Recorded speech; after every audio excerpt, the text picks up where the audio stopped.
अयोध्या की पावन धरती पर स्थित हनुमानगढ़ ही एक बार फिर से चर्चा के केंद्र में है। मुख्यमंत्री योगी आदित्यनाथ के उस बयान के बाद अब सियासी और धार्मिक क्षेत्र में प्रतिक्रियाओं का दौर तेज हो चुका है, जिसमें उन्होंने हनुमानगढ़ी की सीढ़ियों पर नमाज पढ़े जाने के मुद्दे का जिक्र किया।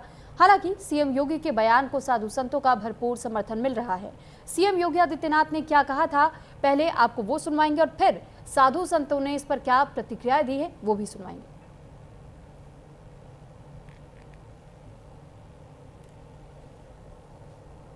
लंबे समय तक हमारी अयोध्या उपेक्षित रही। न सड़क, न बिजली, न पानी, यानी बगल में मां सरयू बह रही है, लेकिन तब भी अयोध्या उससे वंचित रहती थी। मां सरयू की पवित्र धारा अयोध्या को भी सिंचित करती है, लेकिन अयोध्या आने वाला श्रद्धालु देखता रहता था, वह मां सरयू का आशीर्वाद लेने में विफल हो जाता था। कोई व्यवस्था नहीं थी, गंदगी पहचान बन चुकी थी। और तो और जो ये लोग आस्था की बात करते हैं, याद करो ना, इन्होंने तो हमारी पवित्र हनुमानगढ़ी में इन्होंने तो वहां नमाज भी पढ़वाने का काम किया था। आप सोचो,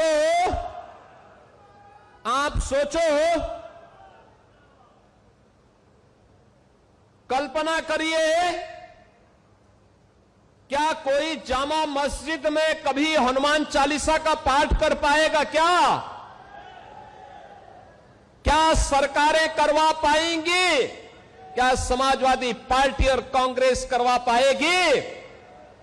अगर नहीं करा पाएगी तो ये पाप क्यों करवाया गया था? अयोध्या में हनुमानगढ़ी की सीढ़ियों पर नमाज पढ़वाने का पाप क्यों करवाया गया था? इन लोगों ने हनुमानगढ़ी की सीढ़ियों पर नमाज पढ़वाने का पाप किया। जिन लोगों ने काशी में श्री विद्या मठ की पीछे की सीढ़ियों पर केदार घाट के अतहर जमार लारी मैं नाम लेकर के व्यक्ति का बोल रहा हूं, इन लोगों से जिन लोगों ने नमाज पढ़वाई, जो लोग मुख्तार अंसारी, अतीक अहमद के मरने पर धर्माचार्य के कपड़े पहन करके आंसू बहा रहे थे, जो मुलायम सिंह यादव अतीक अहमद के कुत्ते से हाथ मिला रहे थे, तो ये सारे गठजोड़ इस तरफ इशारा करते हैं कि सनातन को मिटाने के लिए, हिंदू समाज को मिटाने के लिए किस किस प्रकार के षड्यंत्रों में कौन हिस्सेदार हो सकता है। मुख्यमंत्री जी ने सही कहा है। पहले तो हनुमानगढ़ी की सीढ़ियों पर भी नमाज पढ़ी जाती थी। जब से मुख्यमंत्री जी योगी जी आए तब स्थिति कंट्रोल में हुई है। उन्हें पहले तो हज हाउस बनाया जाता था, मस्जिद मदरसे बनाए जाते थे, सारा पैसा विकास का इन्हीं मुस्लिम समाज के लोगों को दिया जाता था। लेकिन योगी जी ने स्थिति को संभाला है और जब से योगी जी आए तब से हम मंदिरों में हनुमान चालीसा पढ़ पाए हैं, अपने मठ मंदिरों की लड़ाई लड़ रहे हैं। और पहले तो स्थिति इतनी खराब थी कि हम अपने मंदिरों में भजन कीर्तन करने नहीं जा पाते थे। और मैं आपके चैनल के माध्यम से बताना चाहता हूँ, जिस दिन योगी जी चले गए उस दिन हम अपने घर पर भी हनुमान चालीसा नहीं पढ़ पाएंगे। मंदिरों की तो बात बहुत दूर है। अरे हमारे तो मंदिरों पर तो नमाज अदा करवा सकते हो, तो तुम्हारी मस्जिदों में हनुमान चालीसा का पाठ हो सकता है बजरंग बाण। आज योगी जी ने जो कहा, हम उनके इस विचारों के साथ थे और हमेशा रहेंगे।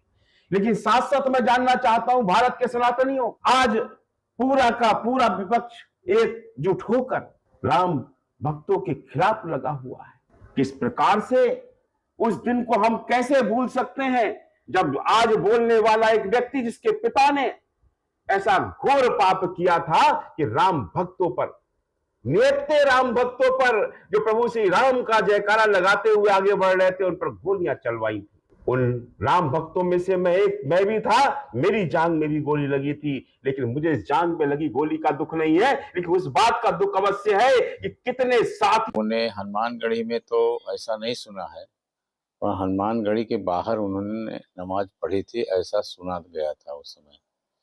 तो हालांकि ये धर्म के विपरीत है, गलत है।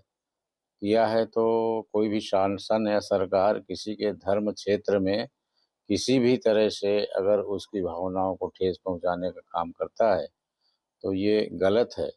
परंतु जब पूर्व सरकारें थी, खासकर जो सपा सरकार थी, वो जो भी जैसे मंदिरों में कोई चढ़ोतरी आती थी, तो वो चढ़ोतरी हमारे हिंदू संस्कृति या हमारे हिंदू उसमें नहीं लगती थी, वो मस्जिदों के काम में लग जाती थी या मकबरों के काम में लग जाती थी। राम जी की जिन्होंने ये प्रयास किया कि जय सीताराम हनुमानगढ़ी में जय सीताराम मस्जिद बनवाए, पढ़वाया, राम जी जय सीताराम नमाज पढ़वाई। अरे उनका चल जाए तो हनुमानगढ़ी में फिर मस्जिद बनवा देंगे। ये राम जी की रंगे हुए सियार हैं, रंगे हुए सियार है। ये अपने को राम जी की जय सीताराम हिंदू कहते हैं, मगर मन मस्तिष्क सब कुछ राम जी की जैसे वही है, राम जी मुसलमानों का। तो इनका तो चल जाए तो सब कुछ जय सीताराम फिर मंदिरों को मस्जिद बना देंगे। वाराणसी में फर्जी MLM नेटवर्क का भंडाफोड़